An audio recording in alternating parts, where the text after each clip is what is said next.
My name's Nancy Aldatris, and today is April 27th, 2013, and today I am interviewing Becky Wolfe. And Becky, would you spell your name, your first and last? First name is Becky, B-E-C-K-Y. Last name is Wolfe, W-O-L-F-E. It's officially Rebecca. Oh, and do you go by Rebecca at all? Absolutely not. All right. Where were you born, Becky? I was born in Lebanon County. And what year and what is your date of birth? Oh, you really want the details. Okay. December 15th, 1956. I was born in Lebanon County and grew up there my whole life. Went to Anvil Cleona High School, Lebanon Valley College. What are your parents' names? My mother's name is Phyllis Wolfe, and she still is living in Lebanon. And my father is deceased. He died in 1989 from lung cancer. Oh, I'm sorry. What was his name? Edward Wolfe. All right. And what do you consider your ethnic background?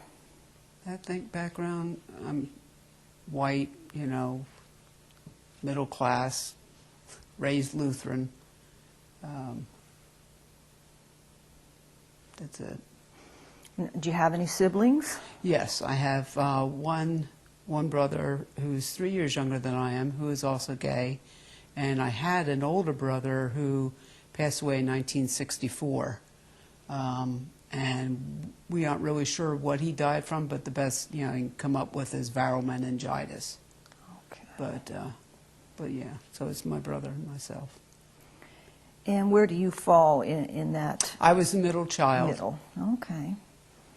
And what were your parents' occupations? My father was an accountant. He ended up being the county controller for Lebanon County. It's like a treasurer.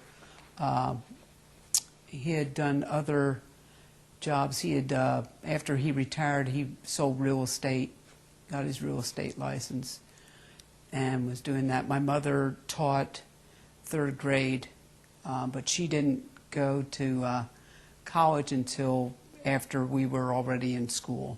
So she stayed at home for part of the time, and then actually started out as a substitute teacher when I was in second grade. So. Okay. Now, currently you're living in Hummelstown. How long have you lived here? I've lived here since 2006.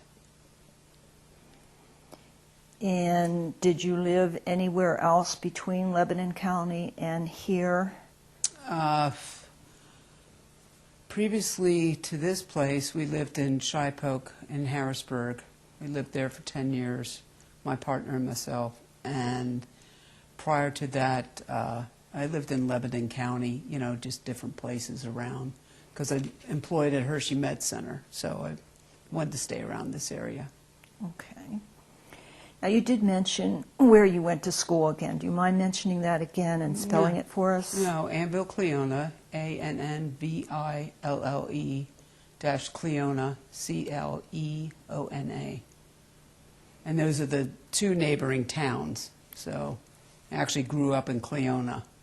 And then Anvil is where Lebanon Valley College is. Okay. And how many years of schooling did you complete? I went through high school, and then college I went to, because of going into nursing, you went through 2 years of liberal arts, which I did at Lebanon Valley, and then your other 2 years were at an accredited school of nursing. So I ended up going to Philadelphia, to Albert Einstein Medical Center for my nursing. And so then conjoined, then you ended up with your Bachelor's of Science in Nursing. Okay. So that's what I did. Are you a member of any church or religious denomination? Yeah, Lutheran, and my partner and I belong to St. Paul's Lutheran. And were you ever married? No, never. And do you I was engaged. Okay. I was engaged. It was when I was in nursing school, and that's actually where I first had my lesbian, relationship, my first one. And it ended up that the woman that I was sleeping with ended up dating guys, and, so basically we still slept together but saw other people. So a cousin of somebody that I went to school with, he lived in New York, which is not far from here, and he would come down on weekends and basically, take me out for dinner, and, we'd do, like, go to concerts together, that kind of thing. And the woman that I was with at the time strongly encouraged me to pursue it, and so I went along with it, and it's like, okay, fine, whatever. Because it was like the thing to do, it's like you're supposed to, get married and live happily ever after. Well, I couldn't go through with it. I told my parents that I was getting engaged, and, of course, they were happy for me, brought the guy home to meet them. And then the summer after I graduated from nursing school, I broke it off with him. I said, look, I'm not in love with you, and I wasn't. I mean, I liked the guy. He was a nice guy, secure, all the things that I needed in a relationship, but I wasn't in love with him. So, of course, it devastated him, but, I knew it was the right thing to do, so. Okay. Do you... I want to move this a little bit. Okay.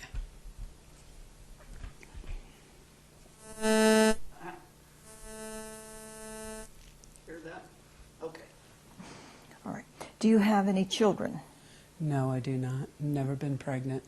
Okay. And you mentioned you're in nursing. Is there a specific specialty in nursing? Yeah, oncology. Oncology. Mm-hmm. And how many years? 33. And when and where did you first start working in nursing? I graduated from nursing school in '79. So what happened, we graduated in August, and then, you have to take your boards.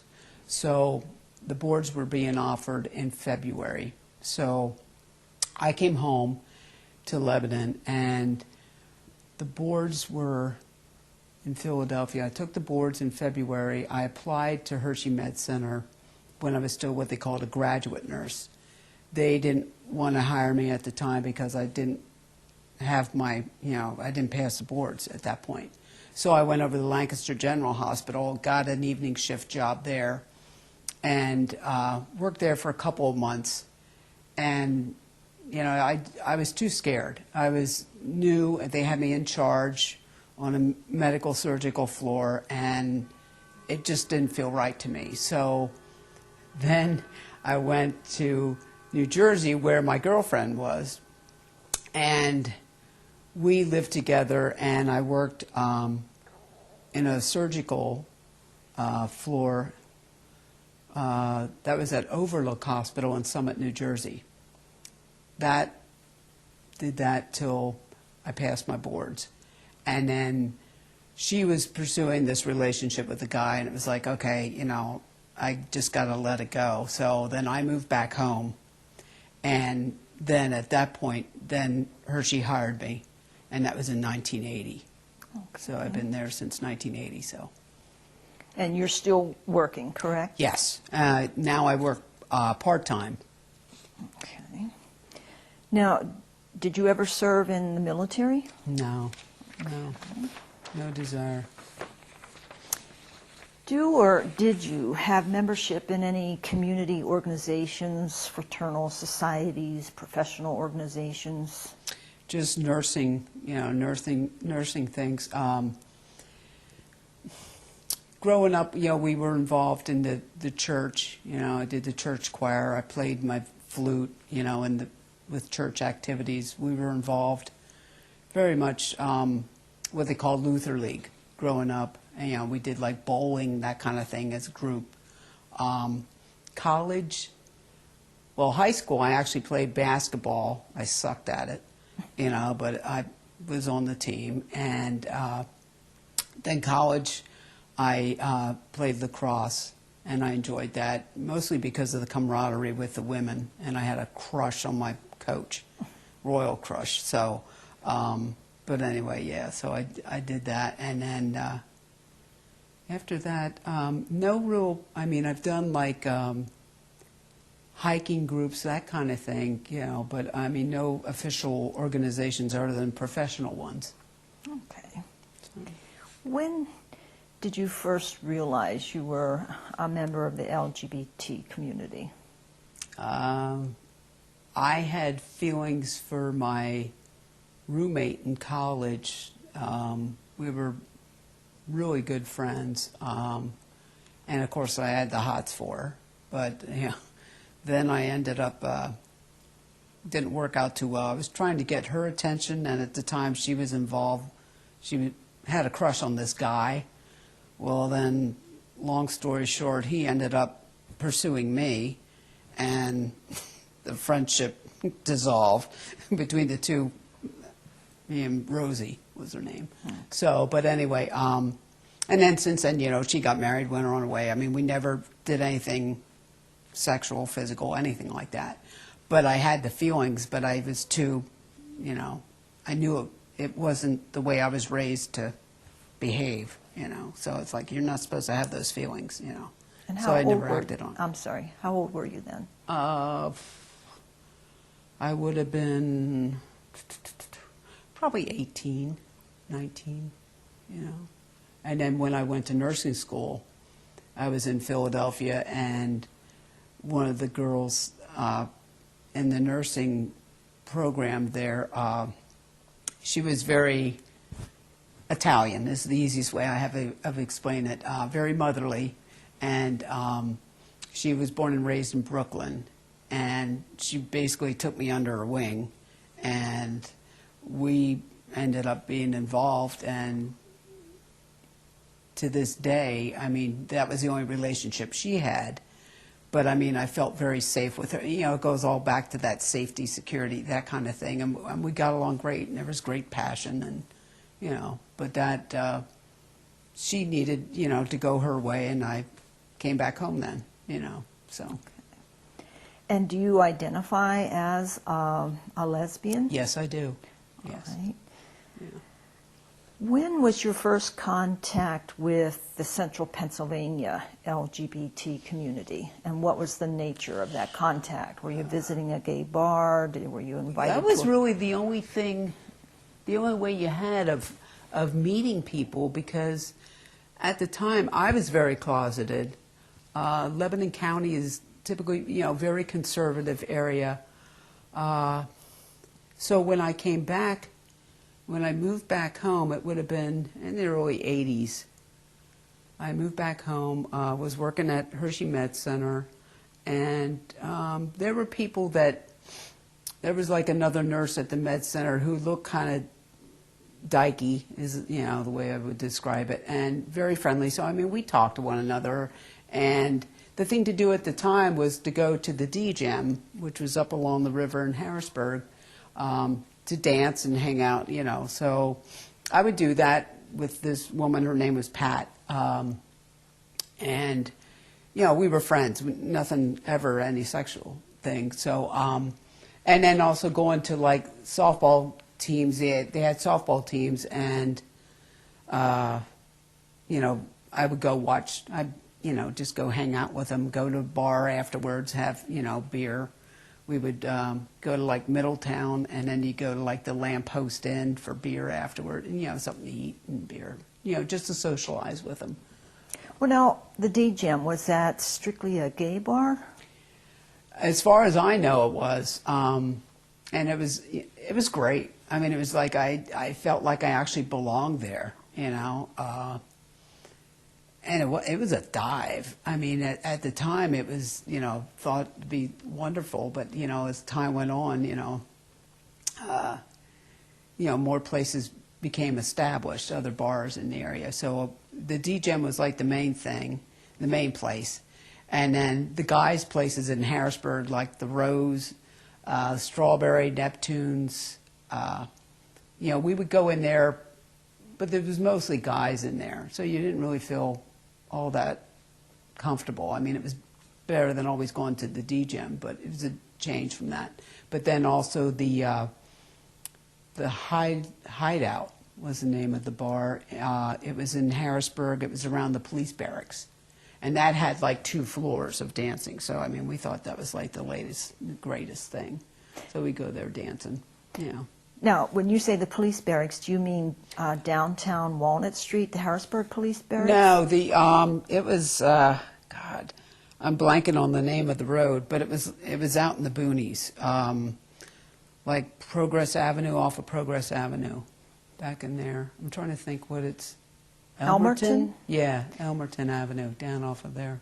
So near the State Police Barracks? Yes, that's what I mean. I'm Okay. sorry. Yeah, yeah. Now, the Hideout, was it known among the gay community to be a gay bar and mostly for women? I'm trying to think. I think it was a mix, but they had like the best music, in my opinion, you know. And at the time, it was like the disco stuff, that kind of thing. But it was a lot of fun just to go and listen to the music and hang out, you know, just be with other people. Okay. What was life like for you as a lesbian then, in the 80s? In the 80s, it was rough for me personally because I still didn't come out to my parents.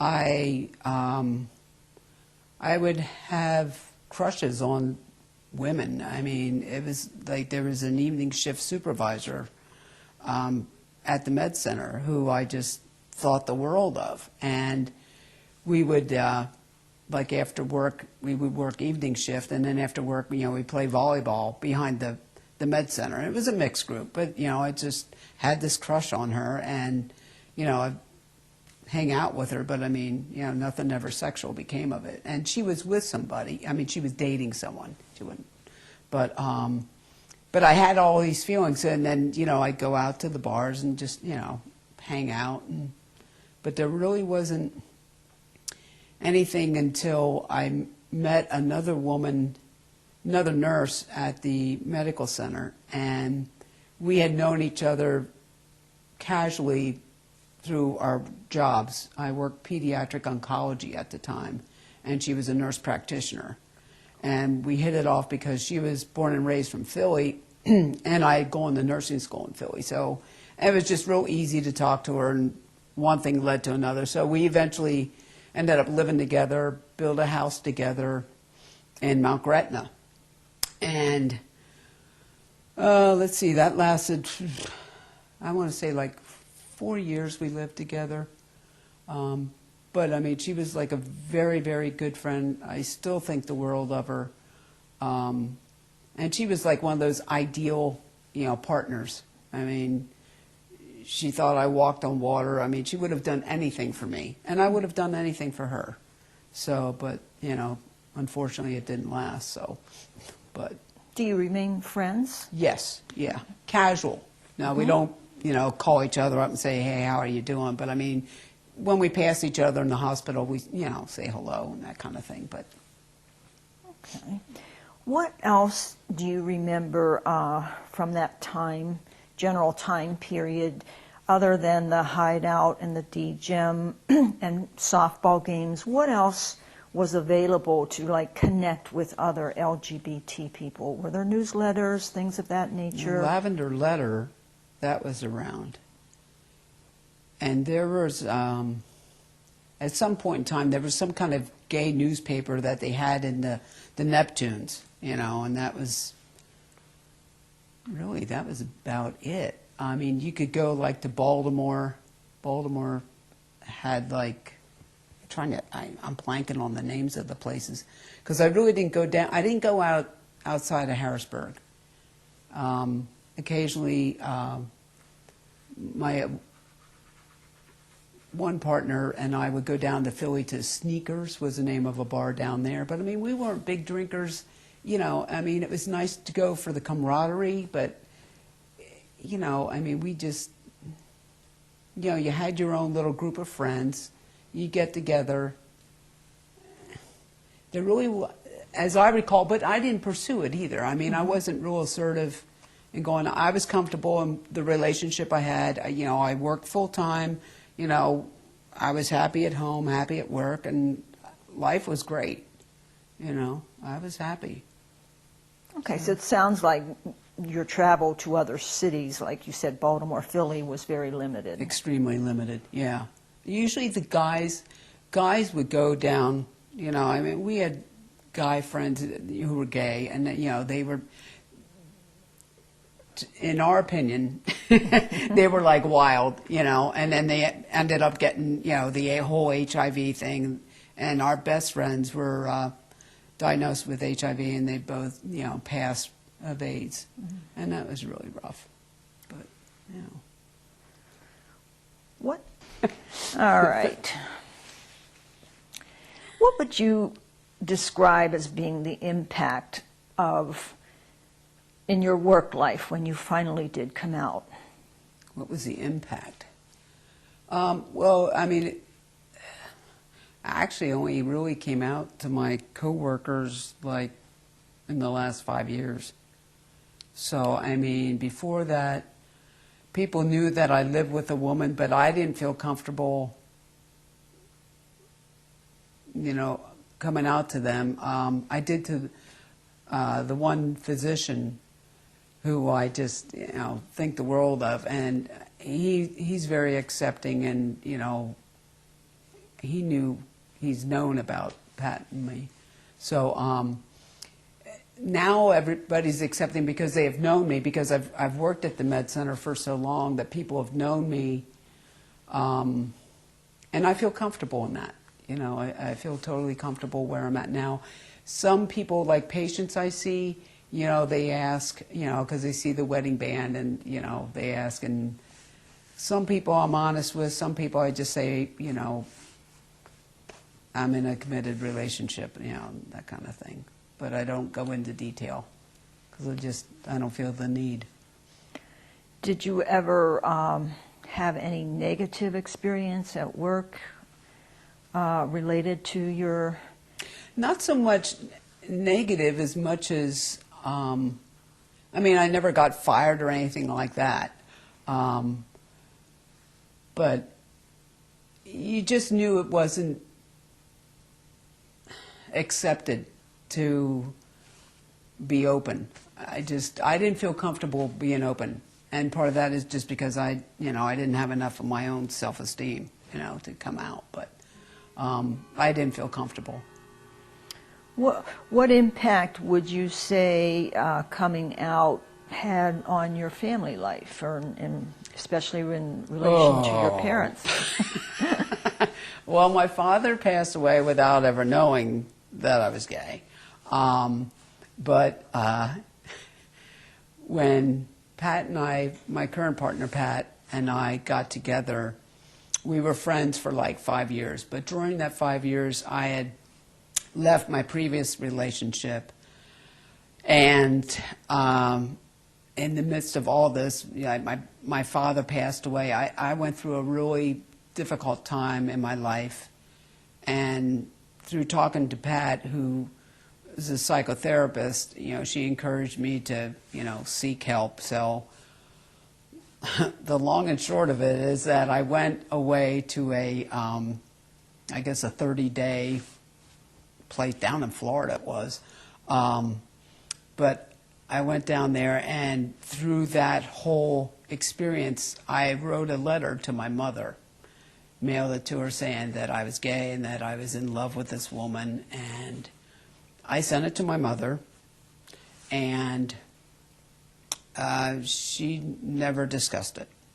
So I just asked her one time later, I said, did you read my letter? She said yes. And I just let it go at that. I thought, fine, whatever. So, my mother is accepting of Pat. I know that she's jealous of her, and, I'm sure she sees that I spend more time with Pat than, but that's, this is my life, and this is the way I choose to live it. So I'm comfortable with it, but I know, I think my dad would have been accepting, more accepting than my mother. when I was with my previous partner, the one that I lived in Mount Gretna with, we would go, to my parents, and they were very accepting of her. So, I mean, I have to believe that, that my dad would be accepting of Pat. And my mom does the best she can, just it's her beliefs and her conservatism, I mean, it's just the way it is. Is it fair to say that even up to today that you and your mother have never really discussed it? She just acknowledged the letter. Yeah. Yeah, and we don't discuss it. And like my Christmas present this year was a card, a handmade card that she had put together, and it was for 2 nights at the beach. And I thought, okay, great, whatever. And so then I said, well, is Pat invited? Well, of course Pat's invited. So, and of course I told Pat, she laughed and she said, that's your mother, she gives you a Christmas present where you get to take her to the beach. It's like, yeah, that's the way it is. So, but, and Pat has decided not to go, which is fine, But anyway, I mean, that's, but we always include my mother in holidays and such like that, so. And your mother's comfortable with coming Yes. here for holidays? Yeah. How about, as you mentioned, I believe that you were raised Lutheran. Yes.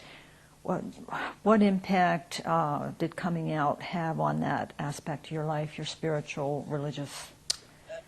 I've always had a very close relationship with God personally, mostly from the way I was raised, but the biggie for me was losing my older brother. I mean, he was a year older than me. I was 7 at the time, he was 8. And through that whole process, you really, or I just, have a very strong faith. And I know that God loves me no matter what. So I'm very, very comfortable in my religion, and I've been raised Lutheran and have a good relationship with our pastor, our current pastor. And so, I mean, it's strengthened, my faith is strong and it continues to be strong. I don't think being gay has, here nor there about it. And you did mention that you and your current partner do go to church, right? Yes. Which church again was that? It's St. Paul's Lutheran. And that's here in Hummelstown? Hummelstown, yes. And you feel comfortable there? Extremely. And the congregation is very supportive. The pastor comes over here. I mean, very comfortable. When you say over here to your house? To our home, yes, yes. All right. Let's talk about now what changes have you witnessed in respect to the gay community throughout central Pennsylvania and during the time span from in the 80s and to now? What changes? Oh, there's more. It's totally more accepting now. Even in my workplace, they have like a diversity group, and I was on the, I don't know what the heck they called it. I don't know if it was diversity task force, something like that. But, I'd say about 10 years ago, they asked me to be a part of that, and I participated in that, and that was, it was great because the medical center has come a long way in accepting gay people, and same thing with the benefits. So my partner now is able to have benefits through my work, and that's huge. It's huge. In terms of the community, there's more. Well, mostly, I guess, through the internet. There's communication there. There's different groups that get together. The women's chorus, we're very supportive of that and their functions. We try to attend, whatever, spaghetti dinners, the course, whatever is involved in that. We usually participate in that. And Kelly McIntyre, I want to say her last name is. We're very supportive of her in her public goal. She's pursuing. Pat's better at this stuff, and the politics, and just we've gone over to her place. Very supportive of that. And there's Dan Miller. We love him to pieces, think the world of him. He's an accountant that we hopefully will win the mayor of Harrisburg. But initially, he was an accountant, is an accountant, and he helped us out with our taxes because it became very involved, selling 2 houses and then merging, being gay, how do we do this? And he was openly gay and very, very helpful. And it's just, more people are being open, and just, it makes it easier because then you don't feel like, oh, geez, should I say something? Shouldn't I say something? And it's just, there's more out there. Just more like newspapers, that kind of thing. How much? Can I follow up on the task force anniversary? Mm-hmm. What was it doing? What was it doing? Yes. Basically, I think it was just because it was on like one of their things where they had to check off that they had something. Because nothing more had, you did the task force thing and then it's like, that was it. It's like there wasn't any further contact. I don't. Were you developing policy or? No. Not at that point. They may have now. And I haven't been contacted. And it's my bad too because I didn't pursue it. It's like I have enough with my job and my home life. So if there is policy, I know that there's policies because now, we have the health coverage, so that's huge. But yeah, I'm not active in it, I guess is the easiest way of putting it. What challenges do you think the LGBT community still has in front of it? In this area? Yes. I think it's improved drastically, and to be in more, the whole area has become more accepting. We're getting there. We're definitely getting there. It's definitely improved, over the last 30 years. It's huge. Just in that there's more out there. And it's, if you want to be involved, it's there. I'm at the point now in my life where I have, my friends, we have our network, and it's wonderful for younger people to have that support, and I'm glad it's there for younger people, with the high schools and, everything else like that. So, we're getting there. It's not the same as San Francisco, but, we're in central Pennsylvania. So, but it is, I love living here. Our neighbors are very supportive, which is huge because, you wouldn't come out. Like when we lived in Gretna, and Gretna was pretty much like an artsy community. There were gay people that lived there, and we associated with them. But it just wasn't something that you talked about openly. You had your group, and that's where we felt comfortable, and, so. All right, let me ask you, what do you consider having been major turning points in your life? Major turning point, meeting my current partner. Just changed my world for the better. I mean, my world wasn't bad. I thought I was doing great. I was, I can support myself. I'm very happy. I'm very supportive. My brother and I are extremely close. He's gay also, and he has a partner, lives in New Jersey, and we're extremely close and very supportive of one another.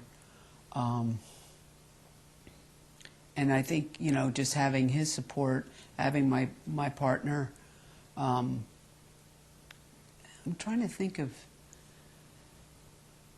I think just, there really wasn't a real turning point other than, living together with Pat and, having our home, and it gives you an inner peace, it's just, I'm very happy. How long have you and Pat been together? We've lived together since 1995. So, and we've known each other since 1990. Now, is there anything you think we missed or anything you would like to add to this interview that we didn't ask? I think that it's nice to know that from the 80s, there's more evolving, and I think it's a wonderful thing. And if people aren't happy with this environment, I mean, they can move elsewhere if they so choose to be more involved. I feel very comfortable where I'm at. I don't feel the need to move. This area has become more accepting. I'm not assertive. I'm not a go-getter. I mean, there are plenty of people in the community that have made a statement that are strong, that are go out there, and I'm very appreciative of them and for all their efforts. Like Dan Miller. I mean, he's huge. But I think it's just. I think it's great being here. Okay. Let me ask you: do you have any photographs or artifacts that you'd be willing to share with us during this interview, or photographs of what? Anything that means something to you that would be related to the LGBT life? To be honest with you, we don't have any. I mean, we have family pictures, but I mean, that's, You don't happen to have a copy of the Lavender Letter you mentioned, an old copy of that hanging around? No. Do you know who published that? Well, I know that most recently, oh boy, you're making me think of names. Judy Chambers was our contact, and she was, great in terms of the community, her efforts, her contributions to the gay community. And she also is, she's very active, and, I'm trying to think. I really don't. Okay, let me ask you one final question, unless you feel you have something else you want to say that we didn't ask. Understanding that this is being documented for an archive for people to see later, what message or what would you hope or want to say to people 20 or 30 years from now who might be looking at this? I would hope that they feel comfortable in themselves, that they pursue their own happiness, that, if you're not happy in a current relationship, it's not the end. You're not stuck there. And it can be painful. It can be very painful. But, I mean, the happiness, you got to have, like, that inner peace.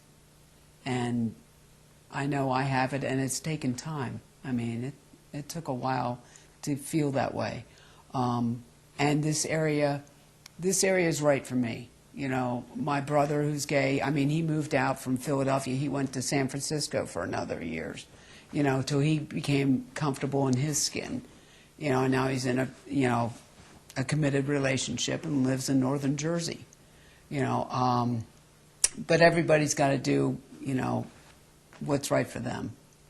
And I would hope that, in the years to come, that people are more comfortable and the community as a whole is more accepting. We're going the right direction, and it's been very slow, but at least we're going the right way. All right. I want to thank you, Becky, for your time Thank today. you. follow-up? You talked about being an oncology nurse. Yes. Did you have any experience with, contact with, observations about the whole crisis of AIDS? Yeah. Actually, the way Pat and I met was that she was the social worker that they had recruited from the South Central Area AIDS Network to work in our clinic. Our clinic was called Comprehensive Care Clinic, and that was the clinic. They wanted a name that wouldn't yell out HIV, AIDS, that kind of thing. That was, I'm trying to think, maybe 88. And at the time I worked at hematology, and they needed a research nurse. Well, from my pediatric oncology background, this research position, I like research because it's very intense and it just fits me. So I became the nurse coordinator for the HIV clinic. So Pat and I had that common bond. I mean, we have, have and had plenty of gay men that were HIV positive, and think the world of them. But I mean, yeah, I mean the whole HIV, the AIDS thing. But I mean, it's very intense, and I don't know what to say. Now I'm choking up. Can you remember? Can you remember hearing about it first off? Can you remember Oh, Lord, how yeah. it developed and so forth? Well, my experience is, and this is typical of Central Pennsylvania, the physician, Dr. Elaine Eister, well known for hemophilia. And so, of course, the hemophiliacs were the ones that contracted the HIV from the infected factor VIII. So she got a grant for the medical center, and that's how it first started out. We did research studies with AZT. That was the drug of choice, and we did trials of different doses to see what would work. Well, at the time, the hemophiliacs weren't really interested in taking a drug that was going to make them sick when they didn't have any symptoms. Even though they were HIV positive, they weren't losing weight, they didn't have AIDS, that kind of thing. So they weren't really interested in the study. So they opened it up to guys who were gay and also IV drug abusers, so that they got more people to fill up the study. Well, then you got, I thought it was fascinating because, the guys that were HIV positive were interested in doing something to lengthen their lives, rather than dealing with, sure, you had some that were in denial, but the majority of them wanted to do something, to control the virus so that they wouldn't die, and from that, I mean, we had different research studies and the drugs developed, and of course, the studies, got more and more, and of course, so did the clinic, everything grew. So it was a very fascinating time to live through, and you see now where people are living a long time with HIV, and initially people would be dead. I mean, it was horrible, and you had good close friends that would die from it, and it's wonderful to see how far we've come in the advances in the drugs. Excuse me. Okay, I'm good. So you lost some friends then? Yes, very Did you good. respond? Yeah. Did you lose friends? Yes, very many, and good people, great people. And the stereotype around this area was that gay men would just go out and do their one-night stands. Yeah, they do that, but they also have committed relationships too. And one friend in particular, it was from Lancaster County, and Pat and I are very good friends with him. He and his partner is from Lebanon County also. And they're both since gone, but they taught us a lot, about gay men. And, because what I grew up knowing was that, they just went around and screwed anything and everything and were into, drinking and just, you get drunk and then you screw, and that's it, one big party. And there is a part of that, where some of the guys did that, and that's, whatever. But they showed us that, they can have a committed relationship, and that made me feel good that, they were both taking care of one another. So, and that was great. Good, very, very wonderful men.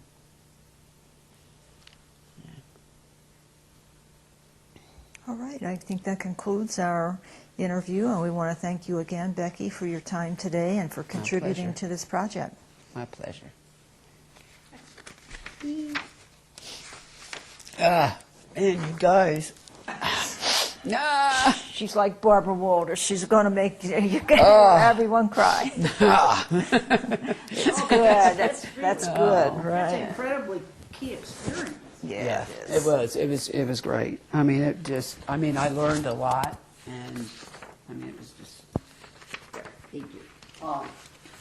But it was cool because Pat saw, like, she came from like the city. I mean, she would go out to their homes, and visit with them. Help try to get them. Like, there was another guy who couldn't afford heat, so she got it so because of his having AIDS, that he needed to have a furnace, to keep him warm, and so she got that for him, and just it was really a lot of contacts to her social worker. yeah. So I mean, she did a lot of good, So. We should interview her too. Yeah. I mean, because she was in the initial AIDS. I mean, she was there, like with Barb. Yeah. Because that's how they got so close, is through the work in SCAN. I mean, SCAN was like the thing. I should have talked about that. But I wasn't involved in it. But I wasn't involved in it. Well, like she said, we can interview, not today, but we can schedule an interview with Pat if she's willing to. Oh, yeah. Yeah, she's the one that got me into this. I know, I emailed her and then she said, Becky will do it. Well, because I grew up around here. But I mean, I wasn't really out. I really wasn't. And it's like I had my, my friends. We go out, we play volleyball, we go out for beer. Go to the softball games. We'd hang out, and that was enough. Like, not much to life. We were happy.